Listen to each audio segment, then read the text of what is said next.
11월 8일 금요일 아침입니다. 디모데전서 5장 1절에서 16절까지 말씀 읽겠습니다. 늙은이를 꾸짖지 말고 권하되 아버지에게 하듯하며 젊은이에게는 형제에게 하듯하고 늙은 여자에게는 어머니에게 하듯하며 젊은 여자에게는 온전히 깨끗함으로 자매에게 하듯하라. 참 과부인 과부를 존대하라. 만일 어떤 과부에게 자녀나 손자들이 있거든 그들로 먼저 자기 집에서 효를 행하여 부모에게 보답하기를 배우게 하라. 이것이 하나님 앞에 받으실 만한 것이니라. 참 과부로서 외로운 자는 하나님께 소망을 두어 주야로 항상 간구와 기도를 하거니와 향락을 좋아하는 자는 살았으나 죽었느니라. 내가 또한 이것을 명하여 그들로 책망받을 것이 없게 하라.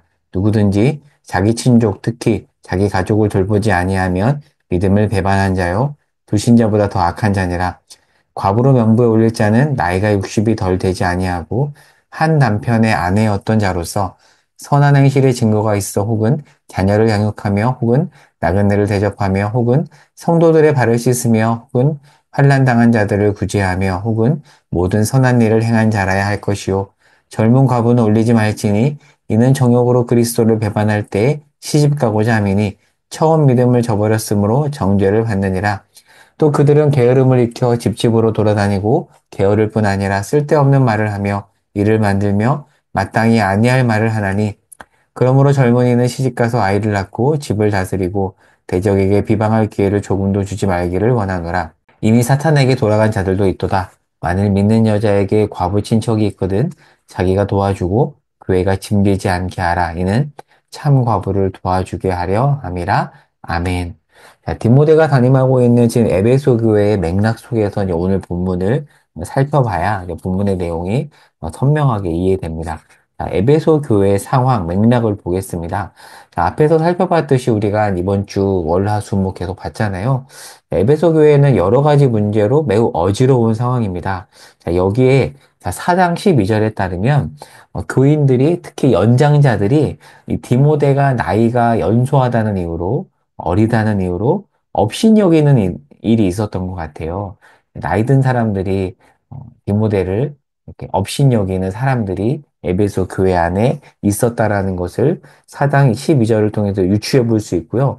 자, 5장 23절 볼까요? 자, 23절에 보면 바울이 이렇게 권면해요. 이제부터는 물만 마시지 말고 내 위장과 자주 나는 병을 위하여는 포도주를 조금씩 쓰라. 이 당시에는 오늘날처럼 이렇게 약이 활성화되어 있던 시대가 아니었으니까 이렇게 포도주 같은 것을 약으로 썼는데 포도주를 약으로 쓰라.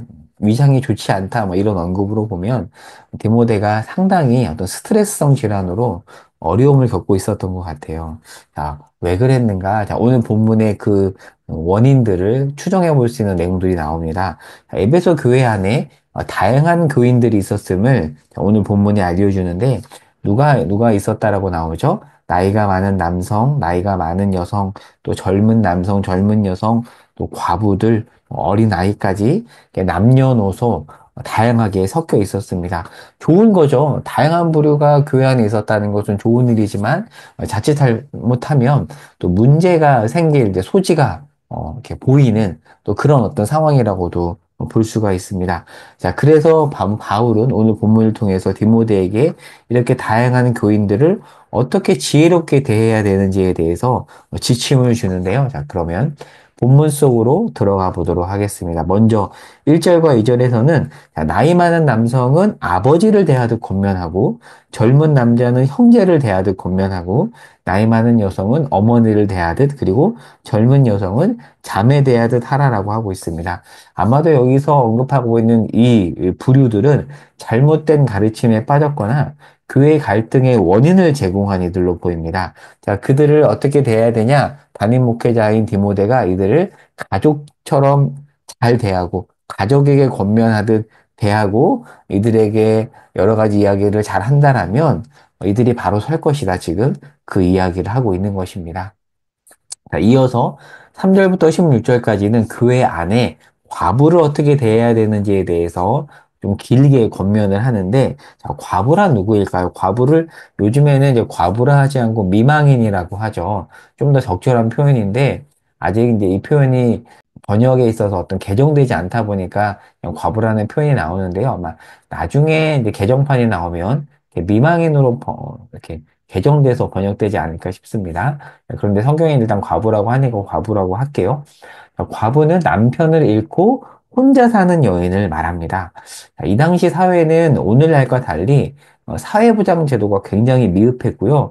사회 분위기상 가부장 사회다 보니까 여자가 혼자, 남자 없는 여자가 혼자 살기 매우 어려웠습니다. 자, 그래서 이들을 누가 돌봐야 되는가?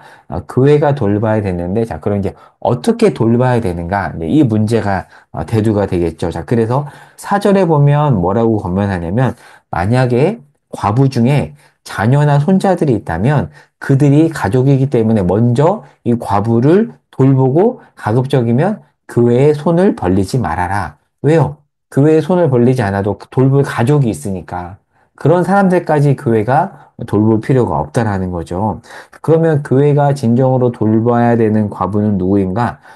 돌봐줄 가족이 없어서 너무나도 가난한 데다가 게다가 경건하게 사는 그런 자들, 그들을 오늘 본문은 참 과부라고 합니다.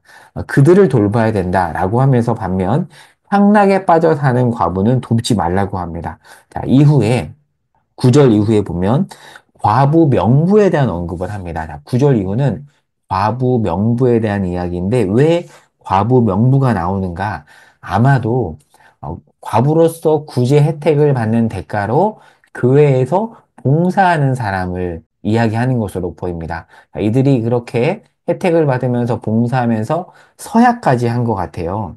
자, 그래서 이들에 대한 어떤 기준을 세우는데 어떤 기준을 세우냐면 일단 60세로 제한하고요. 그들은 한 남편의 아내여야 한다. 여러 남편을 두었던 어떤 방탕한 자여서는 안 되고 한 남편의 아내여야 하고 아내였어야 됐고 그리고 선한 행실의 증거가 있어야 된다라는 이야기를 합니다.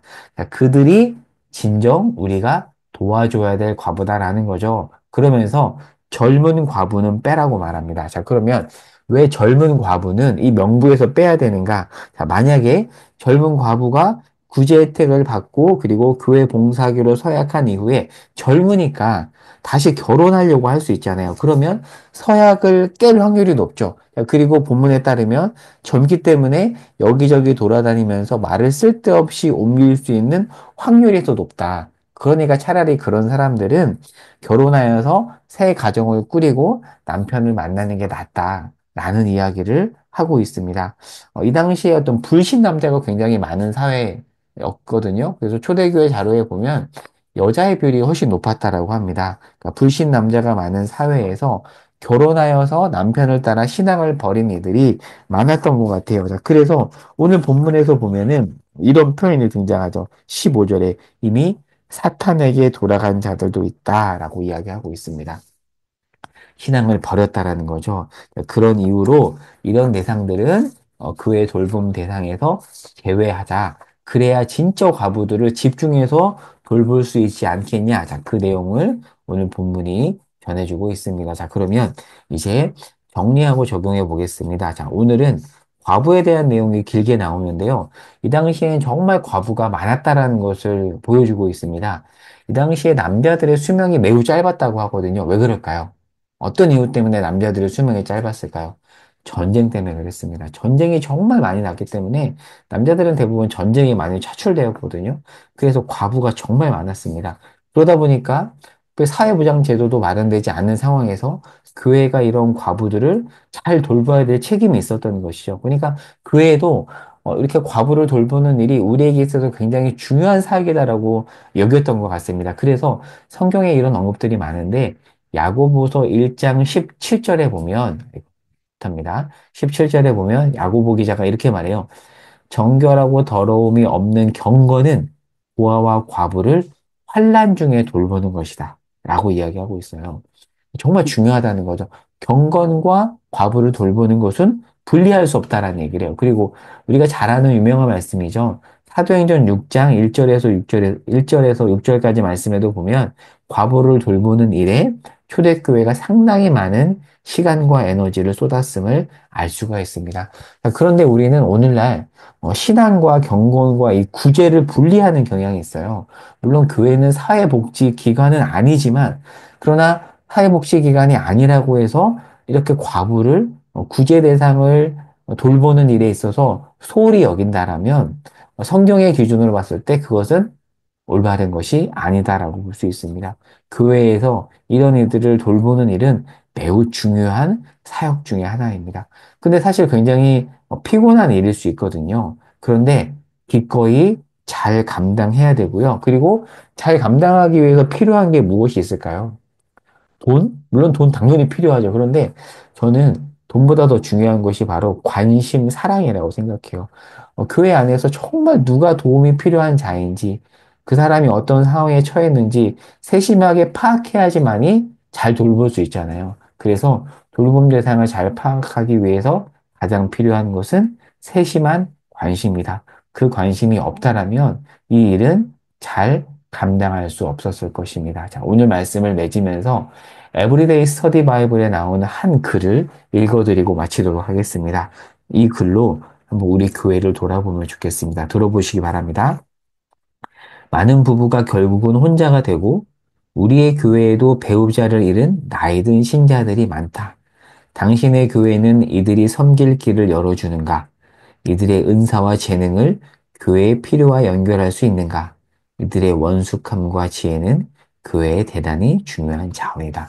그런데 현실적으로 본다면 사실 이런 이들에 대한 관심을 잘 기울이지 않죠. 저희 어머니만 봐도 몸이 아프시고 남편을 일찍 보내고 이렇게 혼자 이제 교회를 다니다 보니까 교회 생활하기가 굉장히 어렵더라고요. 또 공동체에 들어가기도 그렇고, 이렇게 교회 관심 대상에서 멀어지고, 많은 경우 교회에서 관심을 더 기울이는 사람이 건강하고 돈을 많이 쓸 수 있는 사람, 어떻게 보면 성경과 거꾸로 가는 게 아닌가 싶습니다. 오늘날 우리네 교회가 돌봄이 필요한 사람을 향해서 시간과 에너지를 많이 쓰고 그들을 잘 돌보는, 사실 그것이 하나님이 기뻐하는 일이잖아요.